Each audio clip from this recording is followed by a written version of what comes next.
নমস্কার বন্ধুরা, আমার চ্যানেলে আপনাদের স্বাগত।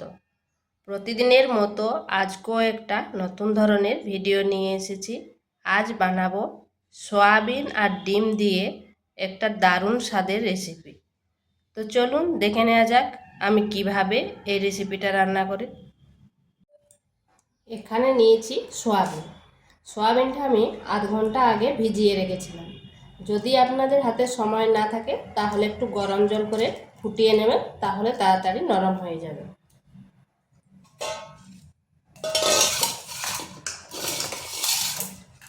সয়াবিনটার এইভাবে জলটা ঝরিয়ে নেব। সয়াবিনে যেন কোনো রকম জল না থাকে, এইভাবে চেপে চেপে জলটা ঝরিয়ে নিচ্ছি।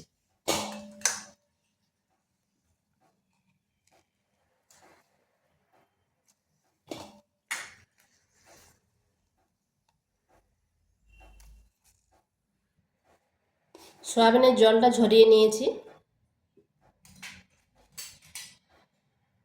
এখানে দিয়ে দিচ্ছি পরিমাণ মতো লবণ, দিয়ে দিচ্ছি হলুদ গুঁড়ো,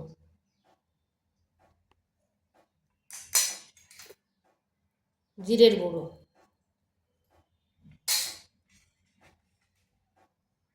লঙ্কার গুঁড়ো,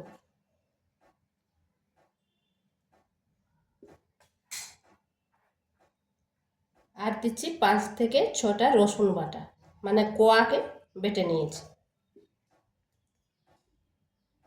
দিচ্ছি 2টো ডিম।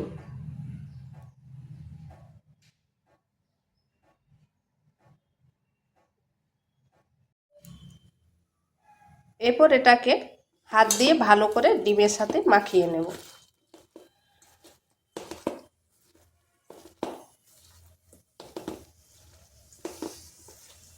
যাতে ডিমটা সমস্ত সয়াবিনের মধ্যে হয়ে যায়।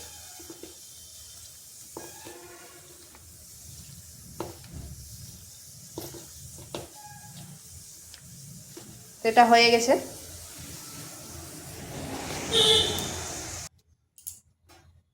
কড়াইতে দিয়ে দিচ্ছি তেল।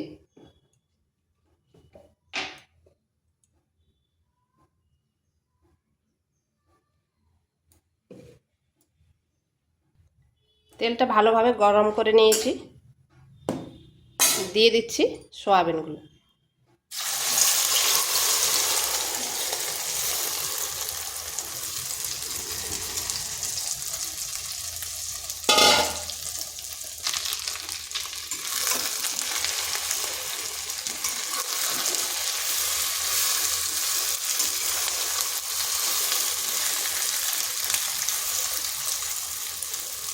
এবার ডিম আর সয়াবিনটা ভেজে নিচ্ছি।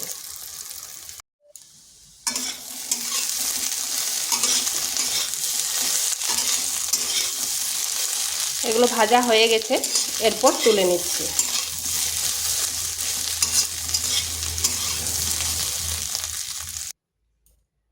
ওই কড়াইতে 2 চামচ তেল দিচ্ছি।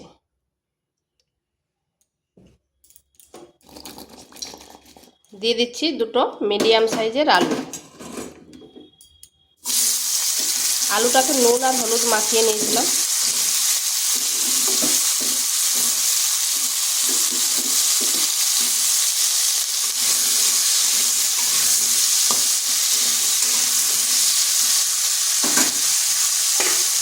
তিন থেকে 4 মিনিট আলুটাকে ঢাকা দিয়ে রেখে দিচ্ছি।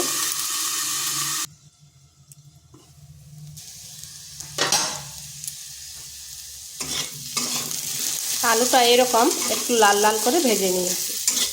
এটাও হয়ে গেছে, এটাকে তুলে নিচ্ছি। এই কড়াইতে আবার 2 চামচ তেল দিয়ে দিচ্ছি।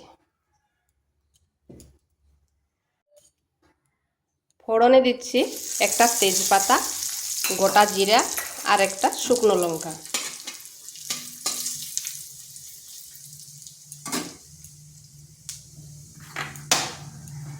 দিয়ে দিচ্ছি একটা পেঁয়াজটাকে এইভাবে ছোট ছোট করে কেটে নিয়েছি।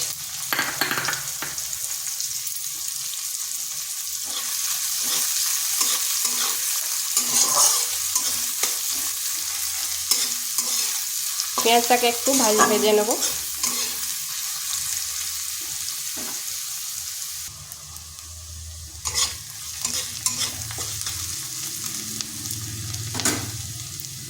এখানে দিয়ে দিচ্ছি রসুনের পেস্ট আর আদার পেস্ট।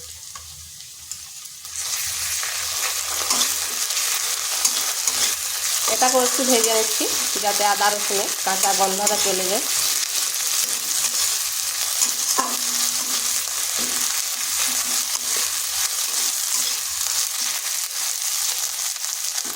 দিয়ে দিচ্ছি মশলাগুলো।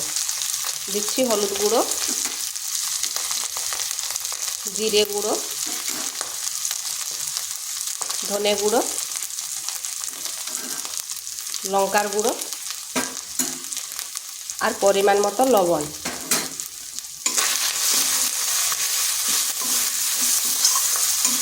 লঙ্কার গুঁড়োটা যে যেরকম ঝাল খায় সেরকম দেবেন। দিয়ে দিচ্ছি একটা টমেটোকে পেস্ট করে রেখেছিলাম।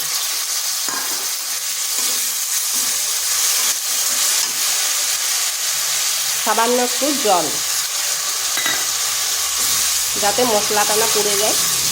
এরপরে মশলাটা ভালো করে কষে নিতে হবে।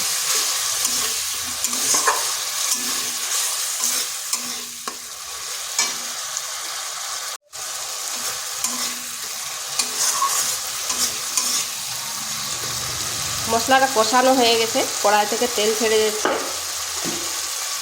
এখন দিয়ে দিচ্ছি আলু আর সয়াবিন।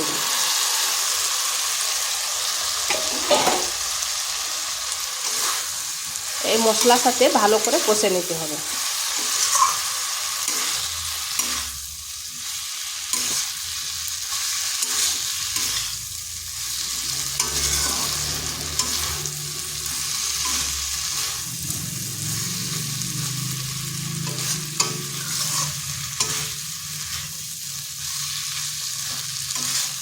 তিন থেকে 4 মিনিট এইভাবে কষে নিতে হবে।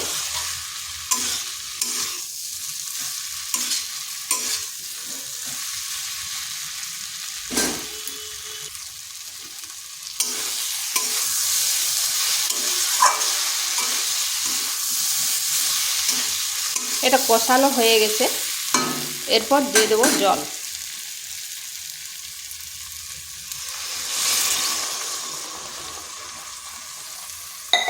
খুব বেশি জল দেবো না, কারণ এটা মাখা মাখা করব, আর এটা মাখা মাখাই বেশি টেস্টি হয়।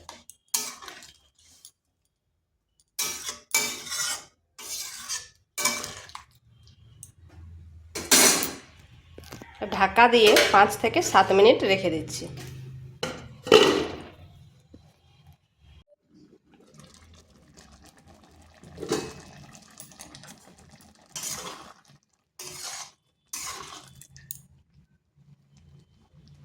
দেখুন আলুগুলো খুব সুন্দরভাবে সিদ্ধ হয়ে গেছে।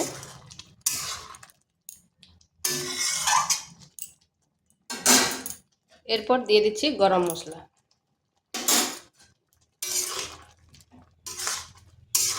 তো এইভাবে একবার বাড়িতে করে দেখতে পারেন, ডিম আর সয়াবিনের এক নতুন ধরনের রেসিপি। এটা কিন্তু খেতে দুর্দান্ত হয়। আর এটা আমি এইভাবে নামাবো, কারণ ঠান্ডা হয়ে গেলে আর একটু জমে যাবে। তো ভিডিওটা ভালো লাগলে লাইক, শেয়ার, কমেন্ট অবশ্যই করবেন। আর নিত্য নতুন রেসিপি পাওয়ার জন্য চ্যানেলটিকে সাবস্ক্রাইব করবেন।